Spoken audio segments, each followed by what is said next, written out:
নমস্কাৰ এটো এটা উদালগুৰি পানেৰিত কৰি থকা আমি ঘৰ যেটো বৰ্তমান কনষ্ট্ৰাকচনৰ কাম চলি আছে আৰু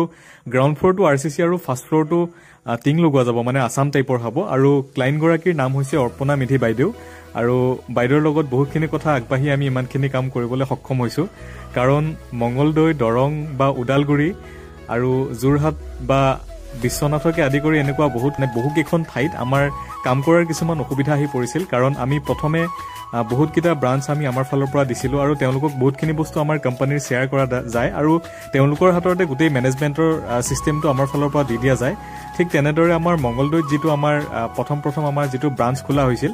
সেই ব্ৰাঞ্চৰ যিজন লৰাৰ ওপৰত গোটেই ভৰসা কৰি আমি কামসমূহ এৰি দিছিলো তেওঁৰ দায়িত্বত তাৰ পিছত লাহেকে তেওঁ বহুতখিনি মানে নকৰিবলগীয়া কাম কৰি পেলালে যেনেকে ধৰক মানে চুৰ কৰি ধৰা পৰিলে যেনেকুৱা হয় তো তেনেকুৱা হল তো বহু লাখ টকাৰ আমাৰ লগত খেলিমেলি হল যাৰ ফলত আমি তেওঁক ব্ৰাঞ্চটো মানে কেনসেল কৰিবলৈ আমি বাধ্য হলো আৰু ব্ৰাঞ্চটো কেনসেল কৰাৰ লগতে মানে তেওঁক যিখিনি আমি কন্টেক্ট দিছিলো ধৰি লওক মঙ্গলদৈৰে হওক বা দৰঙৰে হওক বা বাক্সাৰে হওক বা মানে পানেৰি ফালেৰ হওক মানে প্ৰত্যেকখিনি জাগাৰে ক্লায়েন্টৰ নাম্বাৰ আমি তেওঁলোকক ফৰৱাৰ্ড কৰা যায় আৰু তেওঁলোকে আমাৰ বহুত বেয়া নাম এটা কৰিলে বা কামৰ ক্ষেত্ৰত বহুতখিনি কিছুমান তেওঁলোকৰ ফালৰ পৰা খেলিমেলি কৰিলে যাৰ ফলত তাতে মঙ্গলদৈৰ ফালে হওক বা দৰঙৰ ফালে হওক আমাৰ এটা নামটো অলপমান বেয়া হ'ল যে আমাৰ কনষ্ট্ৰাকচনৰ ফালৰ পৰা ভাল কাম কৰা নাযায় বা বিভিন্ন ধৰণৰ এনেকুৱা সমস্যা হয় বুলি তেওঁলোকে আমাৰ হৈ অপপ্ৰচাৰ চলাব ধৰিলে আৰু ময়ো সময়ত একো নকলো বাৰু কাৰণ প্ৰত্যেকটো বস্তুৰ মই কামেৰে এনসাৰ দি ভাল পাওঁ গতিকে কাম কৰিয়ে মই তেওঁলোকক প্ৰত্যুত্তৰ দিম বুলি ভাবিলো আৰু যিসকলেতো তেওঁলোকৰ কথাত পতিয়ন গৈ আমাৰ দ্বাৰা মানে কামটো নকৰাম বুলি সিদ্ধান্ত কৰিছিল তো তেওঁলোককতো মই একো নকওঁ আৰু যিকিজন মানুহে কৰি আছিল তাৰে মাজত এগৰাকী বাইদেউ আমাৰ অৰ্পণা মিধি বাইদেউ তো তেওঁক এই ক্ষেত্ৰত মই হলাগ ল'ব লাগিব কাৰণ তেওঁ বিভিন্ন ক্ষেত্ৰত আমাৰ হেল্প কৰি আহিছিল আৰু বহুত ভালদৰে বিশ্বাস কৰি আহিছিল তো তেওঁক মই এটাই প্ৰতিশ্ৰুতি দিছিলো বা আমাৰ যিখিনি ক্লায়েন্ট থাকে মই প্ৰত্যেককে এটাই প্ৰতিশ্ৰুতি দিওঁ যে আপোনালোকে এটা বিশ্বাস ৰাখক যে যেটো বিশ্বাসৰে আপোনালোকে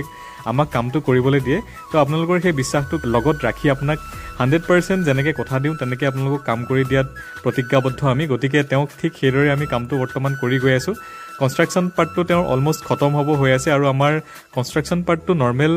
মানে আমাৰ যিখিনি বনোৱা থাকে বা যিখিনি আমাৰ ৰাজমিস্ত্ৰী থাকে তেওঁলোকৰ দ্বাৰাই কৰোৱা যায় কিন্তু আমাৰ যিসমূহ ডিজাইনৰ কাম থাকে তো এটা কমপ্লিট বেলেগ টিম পঠিয়াই পেলাই সেই ডিজাইনৰ গোটেই কামখিনি কৰা যায় ঠিক সেইদৰে ইয়াতো মানে গ্ৰাউণ্ড ফ্লোৰ বৰ্তমান যিখিনি ডিজাইনৰ কাম আছে সেইখিনি বৰ্তমান হৈ আছে এটা বাংলো ডিজাইনত ঘৰটো হ'ব হোৱাৰ পিছত খুবেই ধুনীয়া লাগিব আপোনালোকক বাৰু গোটেই ভিডিঅ'টো মই গ'লে আপোনালোকক দেখাম আৰু যেটো ফাৰ্ষ্ট ফ্লোৰ আছে মানে ওপৰৰ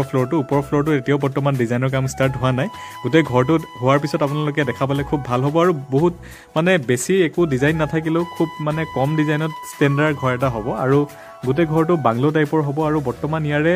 মানে কনষ্ট্ৰাকচন কাম হৈ আছে যদিও ভিতৰৰ কামবিলাকত আপোনালোকৰ ফুল ফিনিশিং আমাৰ এতিয়ালৈকে কৰিব পৰাকে সময় হোৱা নাই তো গোটেইখিনি যেতিয়া হ'ব আপোনালোকক টাইলছ কালাৰ পুটি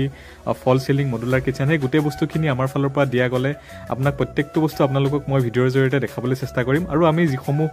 কাম কৰো মানে আমাৰ এগ্ৰিমেন্টত খালি মানে টাইলছৰ কালাৰ হওক ফল সিলিঙৰ ডিজাইন হওক এই বস্তুবিলাকহে মানে এড কৰা থাকে বাকি আপোনালোকৰ টাইলছৰ কালাৰ হওক ফল সিলিঙৰ ডিজাইন মডুলাৰ কিচেনৰ ডিজাইনটো কেনেকুৱা হ'ব দৰ্জা খিৰিকীৰ সাইজবিলাক কেনেকুৱা হ'ব বা তাৰে কালাৰবিলাক কেনেকুৱা ধৰণৰ মাৰিব সেই গোটেই বস্তুবিলাকৰ দায়িত্ব ক্লায়েন্টৰ থাকে তো ক্লায়েন্টে নিজে তেওঁলোকৰ ঘৰৰ কালাৰটো হওক বা টাইলছৰ কালাৰ হওক বা যিকোনো বস্তু এটা কালাৰ চইচ এই গোটেই বস্তুখিনি ক্লায়েন্টে নিজে কৰিব পাৰে আৰু আমাৰ ফালৰ পৰা আমি যিমান পাৰো তেওঁলোকক গাইড কৰো যে আমি ভাল বস্তু এটা বা ঘৰটোত সেই বস্তুখিনি লাগাৰ পিছত যাতে ভাল হয় সেই বস্তুখিনি হোৱাৰ কাৰণে আমি সদায় চেষ্টা কৰি থাকো আৰু বৰ্তমানলৈকে আমাৰ ইমানখিনি কাম হৈছে গোটেই কামখিনি আপোনালোকক কমপ্লিট হ'লে ফুল ভিডিঅ' দিম বাৰু আৰু খুব সোনকালে মঙ্গলদৈ দৰং চিপাজাৰ এইসমূহ ঠাইত মই গৈ আছো আৰু আমি তাতে বহুতকেইটা অফিচ খুলিলো মঙ্গলদৈ দৰং চিপাজাৰ আৰু লোৱাৰ আসামত প্ৰায় 20টা নতুনকৈ অফিচ খুলিলো আপোনালোকে যোগাযোগ কৰিব বিচাৰিলে ইয়াতে আহিব পাৰে ধন্যবাদ